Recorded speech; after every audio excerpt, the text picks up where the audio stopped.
새벽 4시 모두가 잠든 캄캄한 시간. 취침 중이던 사내가 알람 소리에 급히 일어납니다. 찬물에 세수도 해보고 이도 열심히 닦아보지만 잠을 깨기란 여간 쉬운 일이 아닙니다.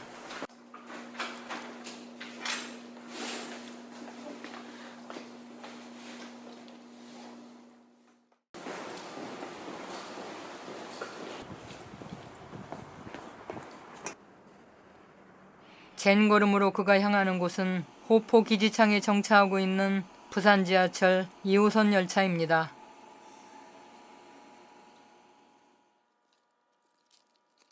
(23년을) 한결같이 일해온 기관사 정철 씨가 곤히 자던 열차를 깨웁니다. 오늘의 첫 차, 지하철의 하루가 시작됩니다.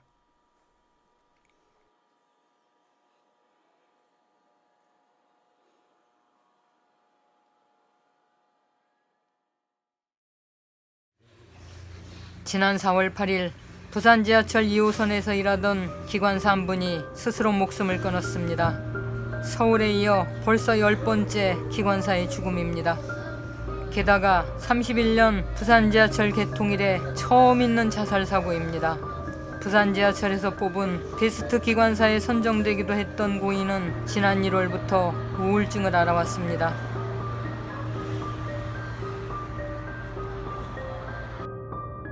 기관사의 경무가 그 원인이라 대책을 세워야 한다는 목소리가 있는 반면 회사는 단순히 개인의 문제로 덮어두려 하고 있습니다.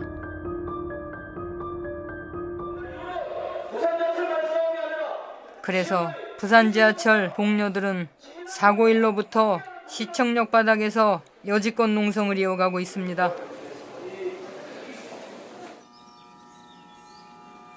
5시 10분 장산행 첫 차가 차고지를 나섭니다. 기관사 정철 씨는 고인과 입사 동기로 23년째 지하철에서 일을 하고 있습니다. 정철 씨는 고인의 죽음이 더욱 크게 다가온다고 합니다.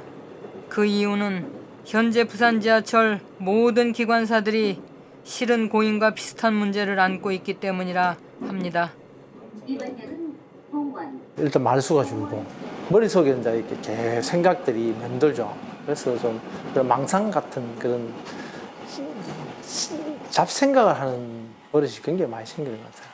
밥 먹는 시간도 늘 다르고 또 실제 또 좀 끼니를 그럴 때도 있고 그래서 좀 장이 안 좋거나 조금 방광염이 걸렸거든요. 이제 화장실을 가고 싶은데 가지 못하니까 새벽에 일어나가지고 차를 타야 되는데 못 일어나면 어떡하지 라는 생각에 새벽에 1시간마다 깨는 거예요, 제가. 그러니까 수면 장애도 조금 있고.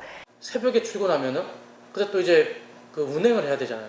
그럼 2-3시간씩 이제 운행을 하는데 그러면 그 피곤한 상태에서 계속 운행을 하다 보니까 또 그 데미지가 쌓이고 계속 그 이제 좀 무한 반복되는 거죠. 기관사들은 비슷한 몸의 증상만큼이나 비슷한 악몽을 꾸고 있습니다. 사상 사고 꿈을 많이 꾸죠.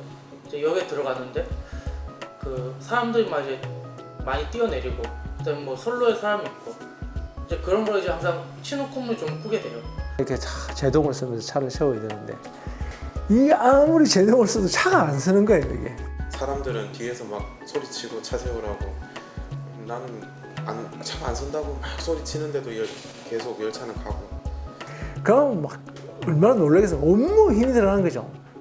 이제 다리 위에서 기차가 이렇게 굽어지면서 가는데 언제는 이러면서 차가 탁 굴러떨어지는 꿈도 꾼 적도 있고 근데 그게 저만 꾼 줄 알았는데 밥 먹으면서 선배님들한테 선배님 저 이런 꿈 꿨다면서 막 이야기하는데 드디어 꿨냐면서 나도 그런 꿈 꿨었다고. 한 번씩 이제 연차가 좀 오래됐는데도 불구하고 그런 꿈을 꾸면 내가 아직도 이런 꿈을 꾸나 이렇게. 기관사들이 몸과 마음에 병이 들어가고 있다는 사실이 알려진 지는 얼마 되지 않았습니다. 일반인에 비해 우울증이 2배, 공황장애가 7배나 많다고 합니다. 기관사들은 그런 사실을 숨긴 채 묵묵히 기관실에 올라야 했습니다.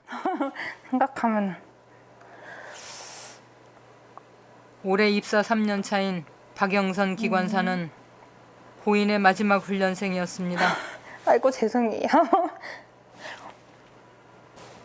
선배님이 정말 잘해주셨거든요. 이제 제가 여기 처음에 왔을 때 여자가 혼자 와가지고 입사했을 때 호포에 여자 혼자 와서 그냥 고생 많이 하고 자기도 딸이 3명이라고 딸같이 잘해주겠다고 걱정하지 말라면서 제가 너무 죄송했던 게 제가 선배님이 그렇게 힘드신지를 몰랐었어요. 그런 말씀을 좀 잘 안 하셔가지고. 옛날에 2인 승무할 때는 기관사가 힘든 거 차장이 다 알거든요.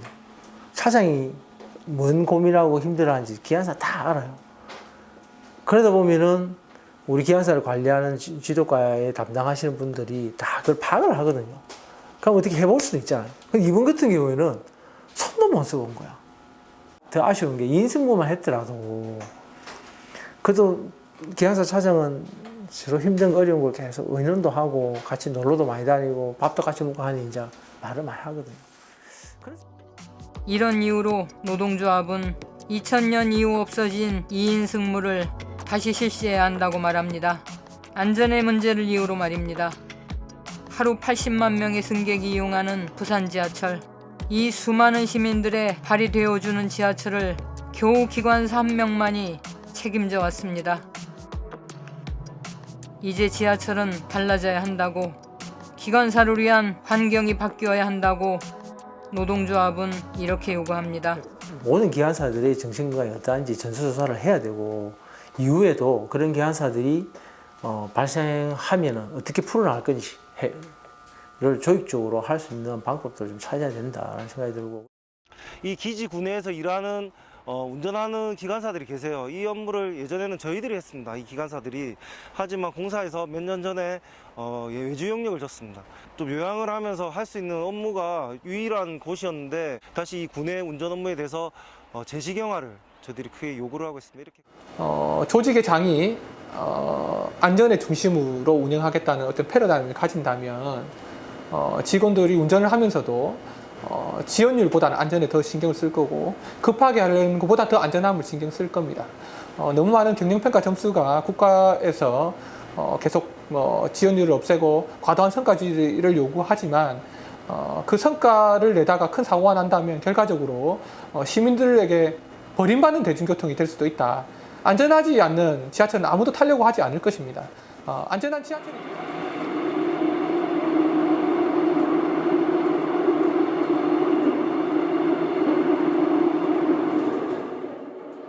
두 평 남짓 기관실에서 귀가 먹먹한 소음과 눈을 어지럽히는 조명을 견디며 늘 사고에 대한 부담을 안고 살아야 하는 기관사들. 그들을 괴롭히는 것은 비단 일하는 공간의 어려움만이 아닙니다. 박근혜 정부는 작년부터 공공기관 개혁이라는 이름으로 성과연봉제와 이진아웃제라는 제도를 내세우고 있습니다. 사실상 노동조합 길들이기와 공공기관 민영화의 수순이라는 얘기가 파다합니다. 에서 보면 기득권 지키기에 다름이 아닐 것입니다. 시민의 안전을 두고 성과를 낸다면 어떤 일이 벌어지겠습니까? 좀 더 값싼 부품, 좀 더 빠른 안전점검, 좀 더 많은 노동시간.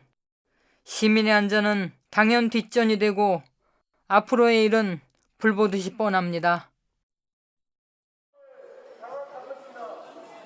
그래서 부산 지하철 노동자들이 나섰습니다. 기관사의 위험은 곧 부산 시민의 위험이기 때문입니다.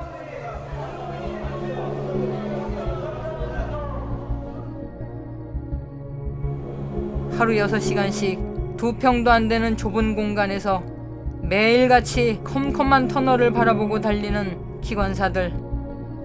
그들이 매 순간 죽음을 떠올리기보다는 좀 더 안전하게 부산 시민들을 만날 수 있도록 우리의 관심이 더욱 필요합니다.